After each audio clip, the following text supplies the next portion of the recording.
साथियों, आज के मेरे इस वीडियो में मैं आपको इस चंबल के रास्ते से निकलने वाले लोगों से बताऊंगा। और ये जो रास्ता है, इस रास्ते से हजारों किलोमीटर के लोग दूर से आकर इस रास्ते से गुजरते हैं। ये जो नाव का रास्ता है, यह मध्य प्रदेश और राजस्थान की सीमा को जोड़ता है। इसी रास्ते से मध्य प्रदेश के करीब 10 से 20 गाँव के लोग राजस्थान में जाते हैं और राजस्थान के करीब 20 गाँव के लोग मध्य प्रदेश में आते हैं। यह वो रास्ता है और ये रास्ता आज का नहीं है, ये हजारों साल पुराना रास्ता है। यहीं से इस क्षेत्र के लोगों का आना जाना रहता है और सदियों से रहता है। सदियों से यहाँ से निकलना होता है और पैदल का रास्ता भी पड़ता है। आज तो हर आदमी के पास वाहन है, मोटरसाइकिल, गाड़ी, सब कुछ है, लेकिन सदियों पहले यहाँ से पैदल चला करते थे। पैदल का रास्ता था। आज वाहन है तो भी यहाँ आकर उस वाहन की भी नहीं चलती है और आखिर उसको यहाँ आकर पैदल चलना ही पड़ता है, चाहे वो मोटरसाइकिल हो, चाहे कोई भी साधन हो। आप देख सकते हैं मेरे पीछे मोटरसाइकिल भी खड़ी हुई है नाव के पास। लेकिन जब वो इस बालू में आएगा उस गाड़ी को लेकर, तो उसको पैदल ही चलना होता है। करीबन 1 से 2 किलोमीटर पैदल जाता है इधर और 1 से 2 किलोमीटर पैदल उधर जाता है। और इस चंबल के दोनों तरफ, एक तरफ चंबल का रेता है, बालू जिसको कहते हैं, और तो दूसरी तरफ घने पेड़ और जंगल है, जिसके नाम से बेहड़, बागी और बंदूक के नाम से इस क्षेत्र को जाना जाता है। ये वही चंबल है और ये वही जंगल है, ये वही चंबल की घाटियां हैं, जिस चंबल की घाटी के नाम से यह क्षेत्र पूरे देश भर में प्रसिद्ध है और इसी को कहते हैं चंबल घाटी। आप देख सकते हैं मेरे पीछे ये ऊंची ऊंची घाटियां हैं और इस तरफ ये चंबल का रेता है, बजरी है और ये घना जंगल है।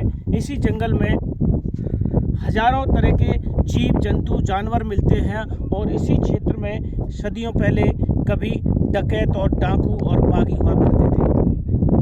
वो इसी रास्ते का आदान प्रदान करते थे, इसी रास्ते से आना जाना रहता है इस क्षेत्र का।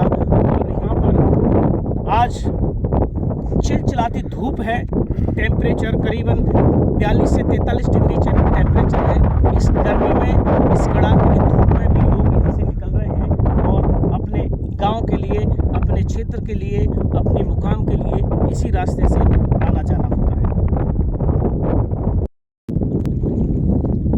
ये चंबल की ठंडी लहरें और नाव का रास्ता, आज इस लकड़ी की नाव में बैठकर और पुरानी फिल्मों के वो गीत याद आ गए।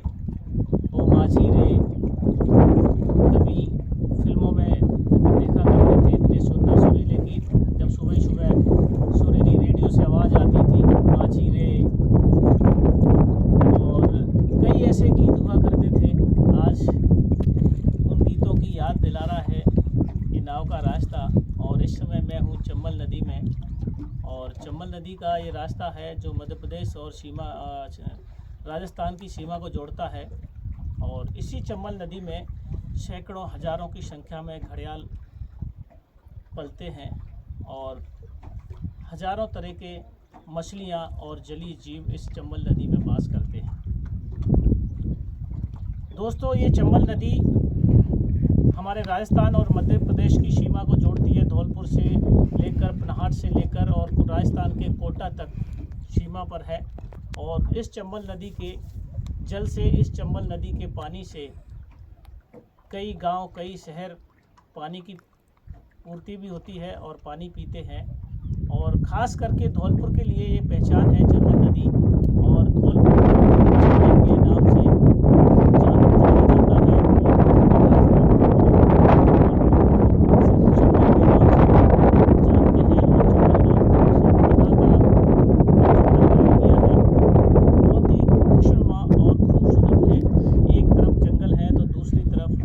रेतीले पहाड़ हैं, चंबल बालू है।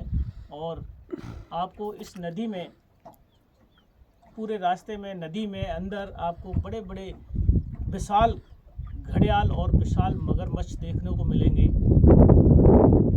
और कई विदेशी पक्षी नदी के किनारे पर बड़ी सुरीली आवाज़ में चहकते हैं। और वो सुबह का मौसम, सुबह 5 बजे आप इस तट पर आते हैं तो उन पक्षियों की, उन घड़ियालों की, उन जलीय जीवों की, जंतुओं जानवरों की जो आवाज़ आपके कानों तक पहुंचेगी वो आपके दिल को छू जाएगी, आपके मन को मोह लेगी।